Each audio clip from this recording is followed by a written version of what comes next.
I'd like to have a discussion today on this wonderful Monday afternoon about online subscription services.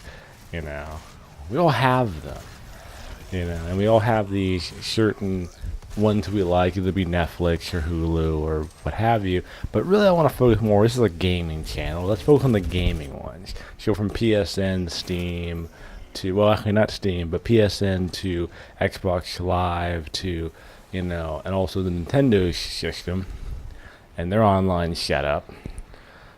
And it's kind of interesting though to me, just because it's like I've heard a lot of people complain about Nintendo's mainly because it's like how you do voice chat is like a mixture of using your phone and syncing an app, and that seems really cumbersome versus just putting on a headset and syncing it to a controller or directly to a dongle to the console like you can on all the other systems, or they have built-in Bluetooth or built-in connectivity, what have you. But that's neither here nor there. But at the same time, it's still kind of important. But I was reading an article this morning, when I'll link it down in the description below, that really kind of talked about something kind of interesting. Was that originally when we had all these different systems that we had, like with PlayStation 2 Online, which at the time was free but very cumbersome because you had to have a lot of working parts to make it all work, and with Xbox Live, first coming out,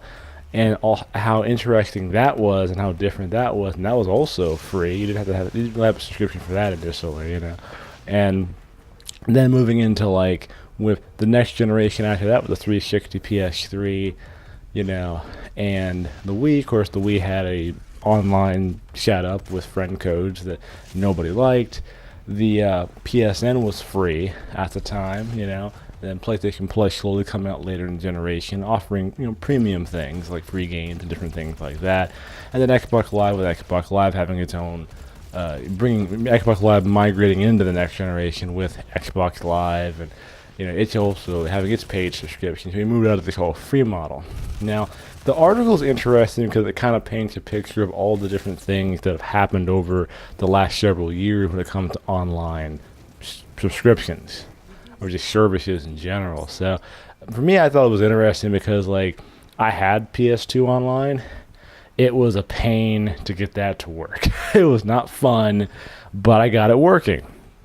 Okay, I got it working. But I do think that like I didn't have Xbox Live. I had a friend that had Xbox Live, and it seemed like he had an easier time than I did.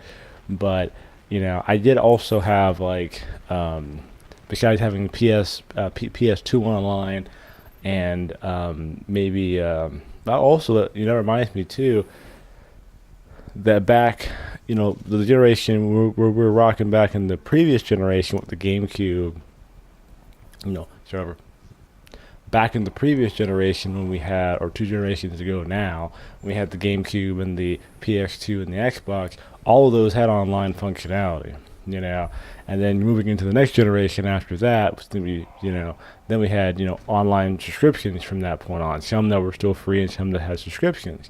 I was big on Xbox Live. I was like the biggest advocate of Xbox Live.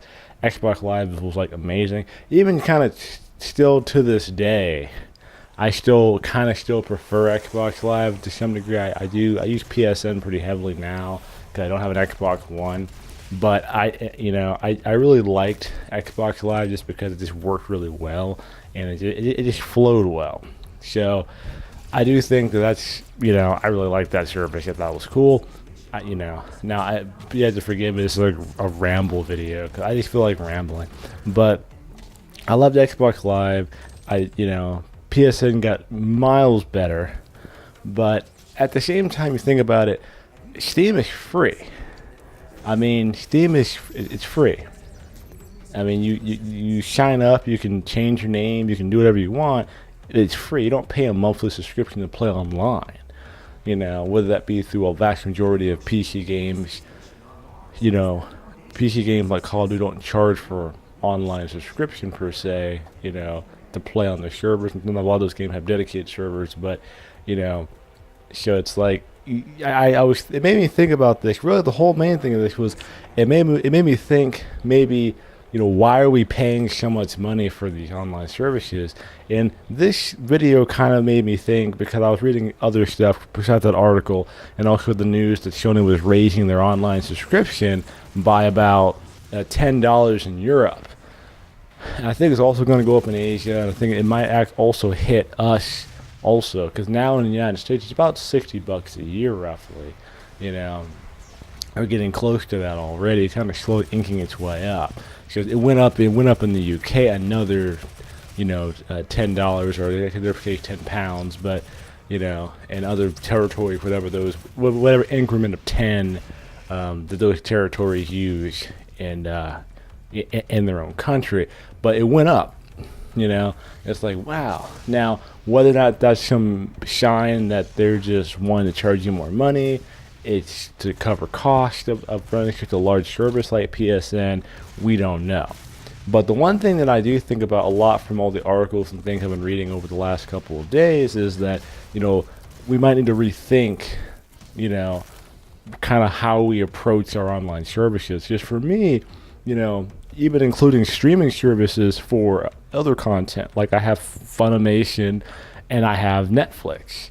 I mean, with those two streaming services and just having Steam, I'm pretty content though. I mean, that's just me. Now you may need a lot more other stuff.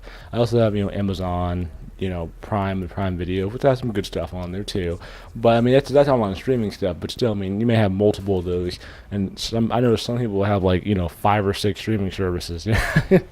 So they may be paying $80 a month and online streaming services for multiple things, but they got money for days. But that's beside the point. With we're focusing more on the gaming side of things with these subscription services. So let me know what you think down below. Are you just a Steam only person? Do you how do you feel about these price hikes that are going up on the PSN? If you guys are from Europe, let me know what your thoughts are about it going up in your territory, and let's have a conversation about it. And thanks for watching. Remember to subscribe and follow, and have a great day.